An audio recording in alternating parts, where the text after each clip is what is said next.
মহাপ্ৰভু দৌল গোবিন্দত আজি মহা আয়োজন।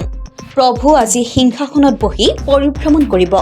সাতাম পুৰুষীয়া ধৰ্মীয় পৰম্পৰাৰে আজি উদযাপিত হ'ব পবিত্ৰ ফল্গু উৎসৱৰ মেঘদাহ পৰ্ব। ধৰ্মীয় ৰীতি নীতিৰে মহাপ্ৰভুক বাহনত তুলি পদব্ৰজে নিয়া হ'ল ৰজাদ্বাৰৰ নৈপাৰলৈ।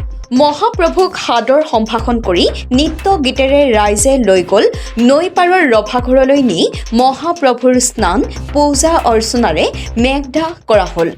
নাম প্ৰসংগ প্ৰভু বন্দনাৰে বৈকুণ্ঠপুৰীলৈ পৰ্যবসিত হ'ল ব্ৰহ্মপুত্ৰৰ পাৰ। উত্তৰ গুৱাহাটীৰ পৰা অনুপম বৰুৱাৰ ৰিপৰ্ট লাইভ অসম। মেঘদাহ পৰ্বটো হ'ল আমাৰ দৌল উৎসৱৰ লগত সংপৃক্ত একেবাৰে আৰম্ভণিৰ অনুষ্ঠান। মেঘ মানে হ'ল মেঘ এটা অসুৰ। এই অসুৰটোৱে ইন্দ্ৰদুম্ন ৰজাৰ জীয়ৰী ঘনুচাক বলপূৰ্বকভাৱে বিয়া কৰাব বিচাৰিছিল, কিন্তু ঘনুচা ইতিমধ্যেই কৃষ্ণক প্ৰতিবৰণ কৰি থৈ দিছে। যেতিয়া ঘনুচাৰ বিৰুদ্ধে গৈ বলপূৰ্বক মেঘাসুৰে ঘনুচাক বিয়া কৰোৱাৰ যিটো তেওঁৰ ইচ্ছা আছিল, সেইটো প্ৰভু ভগৱন্ত তেওঁক এটা গৃহৰ ভিতৰত তেওঁ সোমাই আছিল, সেইটো জুই লগাই দিয়ে আৰু তাতে মেঘাসুৰৰ হয় মৃত্যু হয়। এই ঘটনাটোৰ দ্বাৰা এইটোকে প্ৰতিপন্ন কৰিছে যে মহিলাৰ ইচ্ছাৰ বিৰুদ্ধে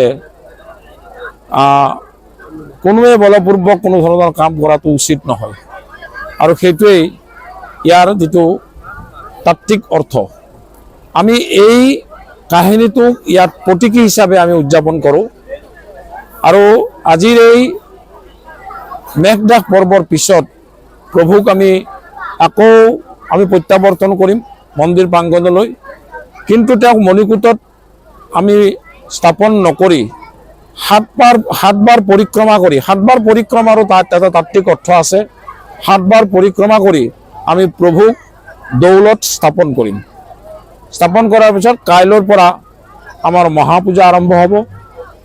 গতিকে আমাৰ মহাপূজা আচলতে দুভাগী পূজা হয়, দুভাগী হোম হয়। প্ৰথম ভাগ ৰাতিপুৱা হয় আৰু দ্বিতীয় ভাগ ঠিক আবেলি সন্ধিয়াৰ সময়ত হয়। মহাপূজা এইটো হয় আপোনাৰ ফাগুন মাহৰ পূৰ্ণিমাত।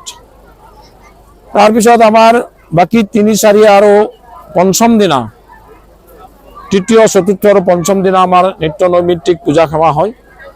আৰু আমাৰ আগৰ যিটো আমাৰ এটা পৰিসংখ্যা আছে, এই 5 দিনত প্ৰায় 1 লাখ মানুহ আমাৰ ইয়াত সমাগম হ'ব বুলি, আমাৰ দৌল গোবিন্দ প্ৰাংগণত সমাগম হ'ব বুলি আমি এটা আশা কৰিছোঁ, আৰু তাৰ কাৰণে আমি সম্পূৰ্ণ প্ৰস্তুতি কৰিছোঁ। Reporter live.